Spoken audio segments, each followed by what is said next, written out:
या व्हिडिओमध्ये आपण इयत्ता 9वी डॉक्टर होमी भाभा बाल वैज्ञानिक स्पर्धा परीक्षा जी आहे त्याचे प्रश्न सोडवून घेत आहोत महत्त्वाचे. आता आपण 20 प्रश्नापर्यंत सोडवलेले आहे. आपण आता 21 पासून पुढे सोडवून घेऊया. ए व बी या दोन टेकड्यांमधील अंतर 495 मीटर असून एक मुलगा ए टेकडीपासून 165 मीटर अंतरावर उभा आहे.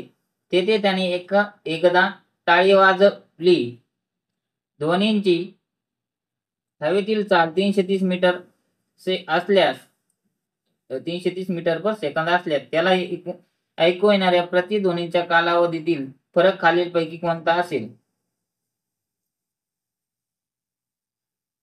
तर कोणता असेल? तर 1 सेकंद असेल. पुढचा प्रश्न बघू आपण 22 नंबरचा.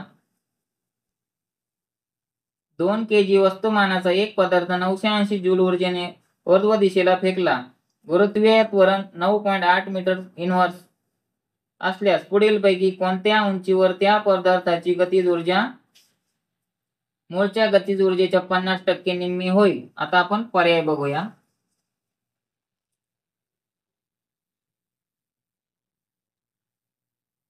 पहिला पर्याय 50 मीटर, दुसरा आहे 10 मीटर, तिसरा आहे 25 मीटर आणि चौथा आहे 12.5 मीटर. तर उत्तर आहे सी 25 मीटर असेल. पुढचा प्रश्न बघू आपण 23 नंबरचा.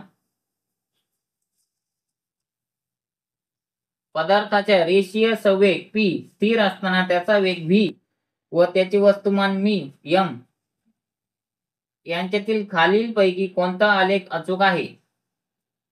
तिथं 4 डायग्राम दिलेत तुम्हाला, पहिली, दुसरी, तिसरी आणि चौथी. तर पर्याय क्रमांक 1 जो आहे तो बरोबर आहे. पुढचा प्रश्न बघू आपण. 2 किलोग्राम वस्तुमानाच्या पदार्थावर 100 न्यूटन बल 10 सेकंद क्रिया करीत असल्यास त्या पदार्थाच्या वेगातील बदल पुढीलपैकी कोणता असेल? तर इथं पर्याय दिलेले आपल्याला 20 metre per second, 5 metre per second, 500 metre per second आणि 1000 मीटर पर सेकंद. तर बरोबर उत्तर आहे 500 मीटर पर सेकंद. पुढचा प्रश्न बघूया आपण आता.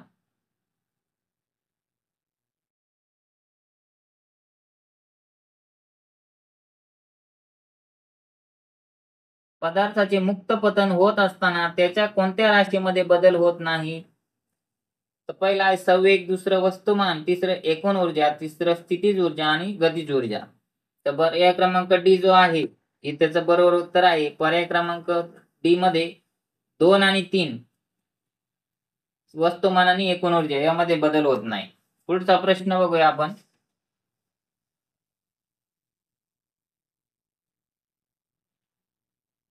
एका हमालाने 80 किलोग्राम वस्तुमानाचे पोते 4 सेकंदात 5 मीटर उंच उचलले. या संदर्भात खालील सत्य विधाने कोणती? पहिला आहे गुरुत्व बलाने केलेले कार्य ऋण आहे. क्यू हमालाने केलेले कार्य 39 जूल आहे. आर हमालाची शक्ती 980 जूल पर सेकंद आहे आणि हमालाने केलेले कार्य धन आहे. तर बरोबर उत्तर आहे सी. सी मध्ये पी क्यू आर एस हे सगळे विधान बरोबर आहेत. पुढचा प्रश्न. खालील दिलेल्या धातूंच्या रोधकतेचा चढता क्रम दर्शविणारा अचूक पर्याय निवडायचा आहे तुम्हाला इथे. तर इथे ॲल्युमिनियम, प्लॅटिनियम, तांबे आणि नायक्रोम दिला आहे. पर्याय क्रमांक 1 पहिले काय येईल? झेड तांबे, नंतर एक्स ॲल्युमिनियम, नंतर वाय प्लॅटिनियम आणि नंतर डब्ल्यू नायक्रोम. हा त्याचा क्रम लागेल. पुढचा प्रश्न बघू आपण आता. खालील गटातील वेगळा शब्द ओळखा. रॅम, सीडी, डीव्हीडी आणि पेन ड्राईव्ह. तर यामध्ये वेगळा पर्याय आहे रॅम, सीडी, डीव्हीडी आणि पेन ड्राईव्ह. हे सगळं आपण जोडतो किंवा बसवतो. रॅम ही डायरेक्ट सिस्टम मध्ये अपडेट असते, मोबाईल असो तुमचा किंवा कम्प्युटर असो. पुढचा प्रश्न आपण बघूया. एक विद्युत दिवा रोज 5 तास याप्रमाणे 20 दिवस लावला असता 2.5 किलोवॅट पर आवर एवढी विद्युत ऊर्जा लागते. तर खालीलपैकी दिव्याची वॅट मधील शक्ती कोणती? इथं पर्याय दिले 2.05 वॅट, 0.00, 25 वॅट, 0.25 वॅट आणि 25 वॅट. तर बरोबर उत्तर आहे 25 वॅट. डी हा पर्याय बरोबर आहे. आता हे 25 ऍड कसं उत्तर आले हे आपण स्पष्टीकरण बघून. हे बघा इथं स्पष्टीकरण आहे. विद्युत ऊर्जा 2 किलोवॅट पर आवर आहे. काल आहे 20 गुणिले 5 म्हणजे 100 तास. दिवेची शक्ती काढायची आपल्याला. ऊर्जा इक्वल टू शक्ती गुणिले काल. शक्ती इक्वल टू ऊर्जा भागिले काल. तर शक्ती आली 2.5 भागिले 100. हे आलं 25 वॅट. किलोवॅटचा आपण वॅट मध्ये व्यक्त केलंय. पुढचा प्रश्न बघूया आपण आता. अंतर्वर्क वक्र आरशामुळे मिळणारी पदार्थाची प्रतिमा सुलट असेल तर या संदर्भातील खालीलपैकी सत्य विधानांचा गट कोणता? एक्स, वाय, झेड आणि डब्ल्यू अशी तुम्हाला पर्याय दिलेले आहेत. प्रतिमा आभासी असेल, प्रतिमा पडद्यावर घेता येईल, या अंतर्वक्र आरशाचे विशालन +1 येईल, प्रतिमा विशालित असेल. तर बरोबर उत्तर आहे बी, एक्स आणि डब्ल्यू. प्रतिमा अभावी असेल आणि प्रतिमा विशालित असेल. पुढचा प्रश्न आहे, खालील सहसंबंध पूर्ण करा. पाणी व रॉकेल यांचे मिश्रण, विलगीकरण पद्धत, गढूळ माती मिश्रित पाणी. तर काय असेल बरं? कोण सांगतंय? ऊर्ध्वपातन, भागशः ऊर्ध्वपातन, रंजक द्रव्य पृथक्करण आणि अपकेंद्री पद्धत. तर अपकेंद्री पद्धत हे त्याचं बरोबर उत्तर आहे. पुढचा प्रश्न बघू आपण 32 नंबरचा. पोर्टलँड सिमेंटमध्ये खालीलपैकी कोणते घटक असतात? तर सिमेंट, वाळू, पाणी, खडी. दुसरा आहे चुना, जिप्सम, ऑक्सिलो क्लोराईड. तिसरा आहे सिलिका, ॲल्युमिना, आयर्न ऑक्साईड, चुना, मॅग्नेशिया. आणि चौथा आहे चुना, सिलिका, ॲल्युमिना, आयर्न ऑक्साईड आणि जिप्सम. तर चुना, सिलिका, ॲल्युमिना, आयर्न ऑक्साईड आणि जिप्सम हे पोर्टलँड सिमेंटमध्ये घटक असतात. पुढचा प्रश्न बघू आपण आता. गटात बसणारा शब्द ओळखायचा आहे. हेमॅटाइट, लिमोनाइट, बॉक्साइट आणि सिडेराइट. तर सी, बॉक्साइट हा गटात बसणारा शब्द आहे.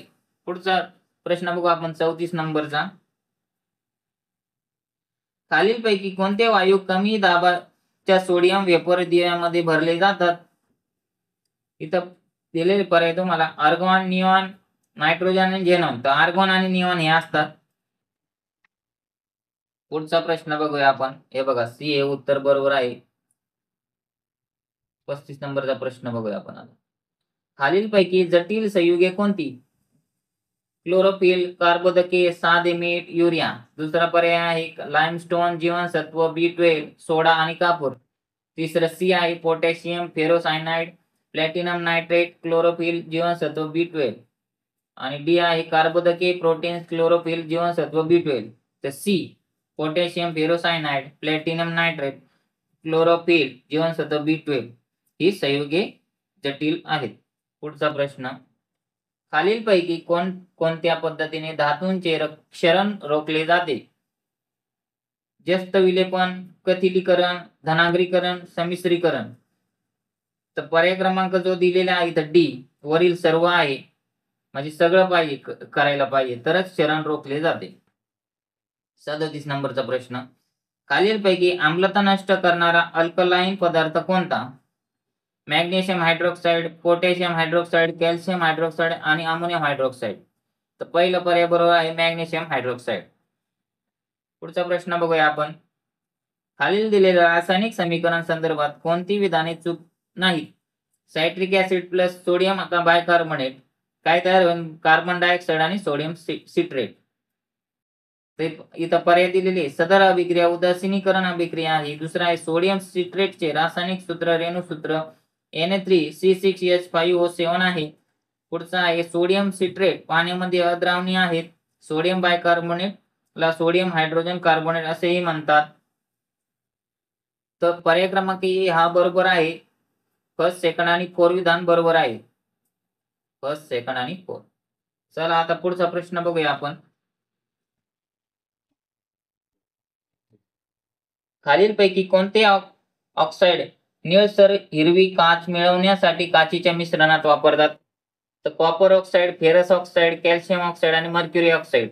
तर फेरस ऑक्साईड वापरतात निळसर हिरवी काच मिळवण्यासाठी. पुढचा प्रश्न आहे 40 नंबरचा. खालीलपैकी कोणत्या संयुगातील घटक मूलद्रव्य वजनीप्रमाणे 3:8 आहे? तर magnesium oxide, sulphur dioxide, carbon dioxide आणि कॉपर ऑक्साईड. तर कार्बन डायऑक्साईड हा 360 वजनीप्रमाणे आहे. अशा प्रकारे आपण 20 प्रश्न बघितलेले आहे डॉक्टर होमी भाभा बालवैज्ञानिक स्पर्धेच्या दृष्टीने महत्वाचे. आता पुढच्या व्हिडिओमध्ये परत आपण 20 प्रश्न बघणार आहोत.